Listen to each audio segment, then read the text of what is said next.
Hey guys, if you ever wanted to play a Thorn Necromancer, I'm happy to tell you that it's quite efficient in Nightmare Dungeons. Big thanks to my mate Krevker who shared his build, and I'll tell you everything that you need to know on the Thorn Necromancer.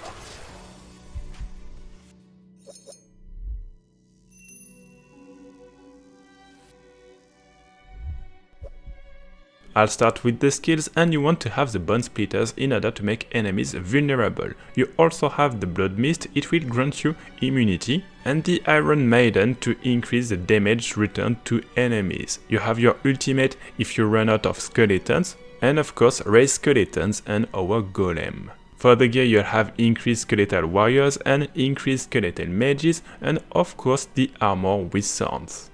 You want additional damage on your skeletons if they are alive, and increased damage reduction for yourself. You can also get the cooldown reduction on the mist, and this one in order to increase your attack speed. After that you have some damage reduction with minions and thorns to enemies, and lastly increased damage if you stand still. For the gems you want skulls to get some life, the thorns on the armors, and diamonds on accessories.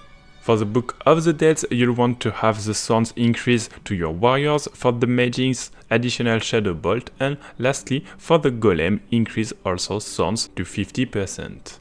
For the stats, don't forget that you can have thorns on the pants, the amulet and your shield. It's important to have thorns on them. Then you want everything increasing your damage or your golem and skeletons damage in order to increase your thorns. You'll also want intelligence as base stats, since it will increase thorns value for the necromancer. For the skill tree you want to have the Bone Splitters with a chance to make enemies vulnerable, and then chance to create a corpse. You have the Blood Mist with one corpse behind, and this one the Thorn, this one increasing your damage for your skeletal warriors and increased damage after using a corpse. Then you get to the curse here, and the fact that it will increase damage.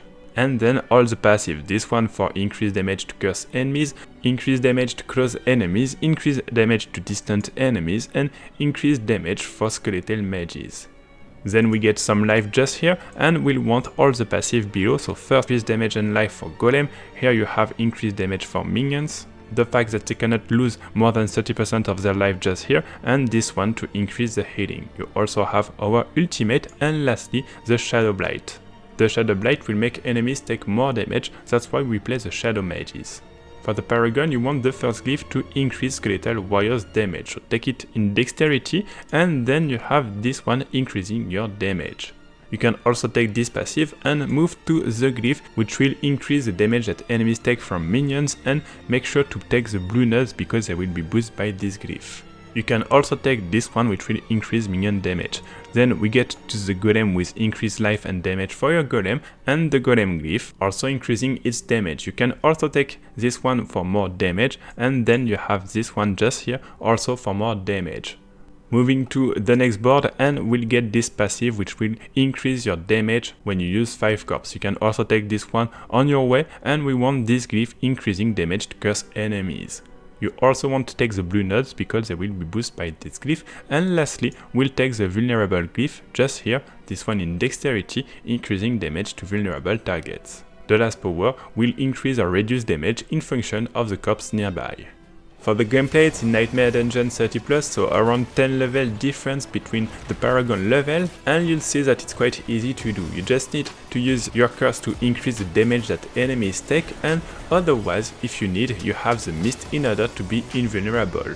If possible, stand still in order to have the increased damage, and you'll want to use the priest in order to heal your skeletons. You can also trigger the golem in order to taunt enemies and try to make enemies vulnerable with your basic attack.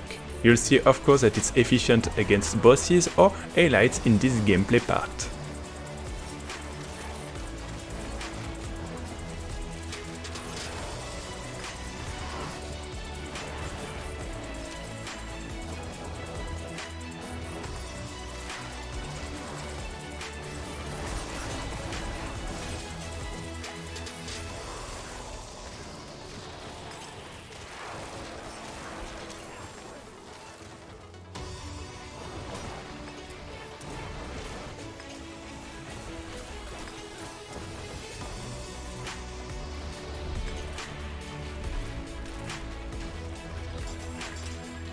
Thanks for watching this video, I hope that you'll enjoy this Thorn Necromancer, and as usual, if you have any questions, feel free to post in the comments.